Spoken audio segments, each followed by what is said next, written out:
Ooh, what is going on, guys? Up here. Today on Overwatch, I decided to get in bed with the enemy. That's right, Mei's ass was finally gonna be played by yours truly. Mei is listed as a defensive character, but she absolutely has the freedom to be played a different kind of way. Similar to d.va, who's listed as a tank character, she totally has the freedom to go around the map and harass people with her primary attack. Mei is exactly the same. You can pretty much single out people on the map in one-on-one altercations and freeze them with a left click and finish them off with a right click because they very well can't do much about it. And if they're anything like me, when you see Mei at all, you just know you're gonna be in trouble, so you get all nervous and you press buttons you didn't mean to and you commit spamming out the firing button hoping that Mei goes down, but she doesn't because she's got all that thick Eskimo padding. And that's another thing, hitboxes in this game seem kind of weird. Projectile attacks seem to curve closer around the character if it's just about to miss. I saw a video the other day on the Overwatch People Facebook page where someone was testing it out on a test bot. Anyway, Mei seems to be a character whose size compensates for the fact that her attacks either can shut you down or just do a lot of damage. I mean, just look at her. She's a pretty thick girl. It doesn't help that she has a heavy snowsuit on. That just makes her a bigger target. But could you imagine if Mei was a thin girl just like d.va when she's out of the mech?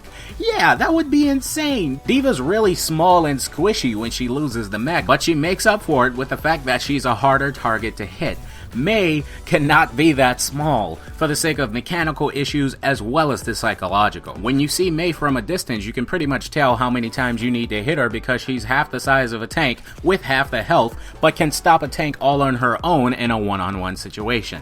I tried Mei on another map, either before or after this game you're watching right now, and it was the desert stage, you know, the one that looks like a scene from Aladdin. I can't think of the name right now, someone type it in the comments. Mei just straight up sucked on that map, okay? There's too much space and too many places for Bastion to just hang out and spam his bullets in tank mode. But for things like that, for a surprise game changer, Mei has her ice walls, and they are amazing. When they're used on me, I don't think much of them. All I gotta do is either go around or shoot through it or jump over it or ignore it or whatever. When I'm using it, I'm straight up cutting off the route of the opposing team, son. I mean, open doorways are a choke point where enemies funnel into but hold off until the coast is clear, where it pretty much says that if you pass this point, you're gonna have a bad time. So then the best you can do is shoot at enemies through the choke point. But instead of having to worry about all of that, I just cut off the way entirely, son. It almost seems overpowered in a sense. What other hero can change the environment and the rules of the game at the same time?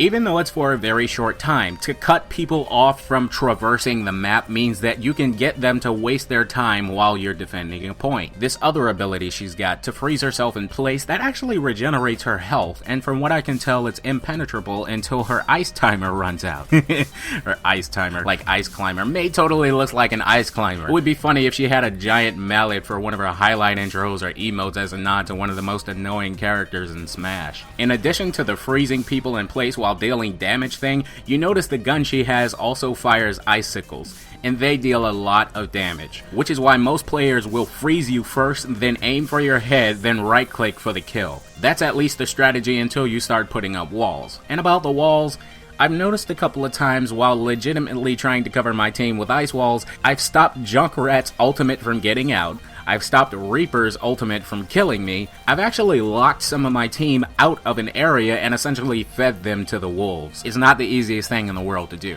Well, actually it is, it's just a matter of timing. And last but not least, Mei's ultimate is an area of effect freeze move that the little robot she carries around can produce. It's essentially the effect of Mei's gun, but it covers a lot more ground. Because first the robot can be thrown at a distance and then it instantly shuts down anyone caught under its spell.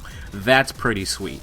Also, Mei's pretty hot. So in conclusion, I think everyone should give this character a try. You might like it. I've noticed that everyone has their own playstyle, but sometimes you just have to balance out the team. Mei is a great defender, but can do her own damage if you don't want to just defend the point or the payload or whatever. That's all for this video, guys. Leave a like if you're enjoying the Overwatch videos, and I'll see you guys next time.